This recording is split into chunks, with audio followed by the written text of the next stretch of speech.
Most people think financial ruin is a loud, sudden event. They expect a bankruptcy filing, a foreclosure notice, or a total market crash. But in my line of work, we know the truth. Financial ruin is almost always silent. It is the sound of a dozen small, harmless decisions stacking up over years until the pressure finally causes an explosion. Look at Jerry and Elvis. Same first day, same salary, same office. By year 5, one is building a fortress and the other is sinking his own ship. It won't be because one got lucky and the other didn't. It will be because of these 10 invisible leaks they ignored on day 1. First, let's start with the slow money trap.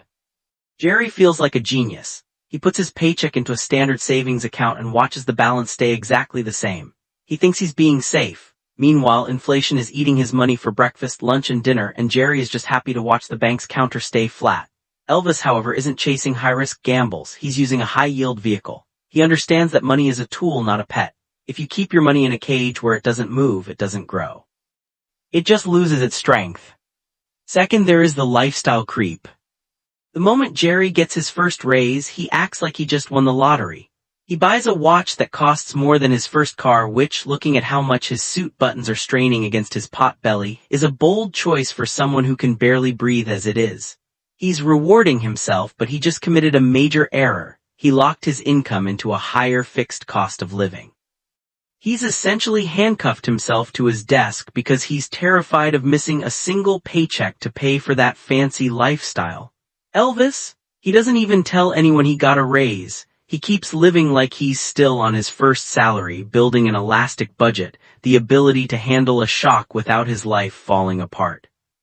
Which brings us to the third, the waiting mistake. Jerry is waiting for the perfect time, or until he feels rich enough to start. He's basically waiting for his bank account to magically hit a certain number before he dares to invest. That is the biggest lie in finance. Every year he waits, he is literally paying a premium to enter the game later while his money sits on the sidelines doing nothing.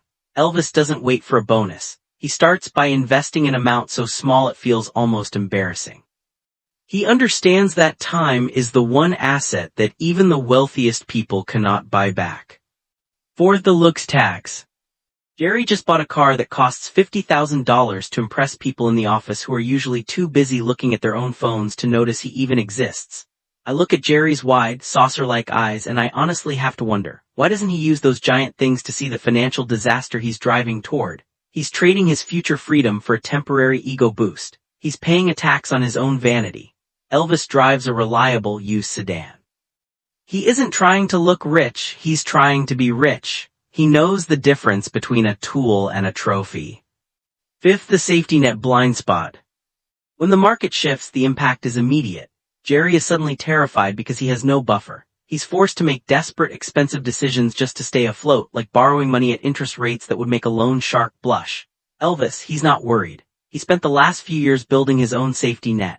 He didn't just save money, he bought his freedom to say no to bad situations while Jerry is out here saying yes to whatever high-interest debt comes his way. Sixth, the subscription stranglehold. Jerry has signed up for every streaming service, gym membership, and box of the month club you can think of. He doesn't even use half of them. He treats these small monthly fees like they don't matter, but he's paying a subscription premium for convenience. Elvis, he audits his recurring expenses every single quarter. He knows that if you aren't paying attention to your subscriptions are paying attention to your wallet. Seventh, the debt leverage delusion. Jerry uses his credit card as if it's an extension of his salary, not a loan. He justifies it by saying he'll pay it off next month. But interest is the silent partner in Jerry's life and it takes a cut of every single purchase. Elvis uses his credit card like a debit card. If he doesn't have the cash in the bank to pay for it today, he doesn't buy it today. He refuses to pay a surcharge for the privilege of being broke. Eighth, the skill stagnation ceiling. Jerry clocks in and clocks out. He thinks his salary is fixed, so he stops learning. He's hopping for a raise based on seniority. Elvis, however, is constantly investing in his own human capital, certificates, new software skills, networking. He understands that his greatest asset isn't his savings account, it's his ability to generate more value. Jerry is trying to grow his bank account by cutting coupons, while Elvis is growing his income by upgrading his brain. Ninth, the small leak habit. Jerry's $20 a day delivery habit is a silent daily drain of $400 a month. That's nearly $5,000 a year. enough to fully fund an emergency account, but instead he's busy funding the stock price of his favorite delivery app. He treats it like a minor indulgence, but he's essentially paying for the privilege of not walking to the kitchen. Elvis knows that a small, persistent leak is exactly how a giant ship eventually hits the ocean floor. And finally, the 10th, the keeping up trap. Jerry is constantly comparing his bank account to his friends, trying to keep up appearances. If his friends are buying boats, Jerry feels he needs a boat, even if his long ill-feared colleague Elvis is the only one actually paying attention to the math. Jerry is running a race that literally no one else is watching, and the finish line is a pile of debt. Elvis is just in his own lane. He's unbothered because he knows that wealth is what you don't see. It's the investments, the freedom, and the peace of mind. Financial ruin isn't usually one loud explosion. It's the sound of silence. It's years of these harmless choices stacking up until you're finally forced to face the damage. Don't wait for the scream. Start auditing your own life. Check your fixed costs, automate your savings, and stop buying status for people who aren't paying your bills. If you enjoy watching contents on how money is made, lost, and managed, hit that subscribe button and wait for our next episode.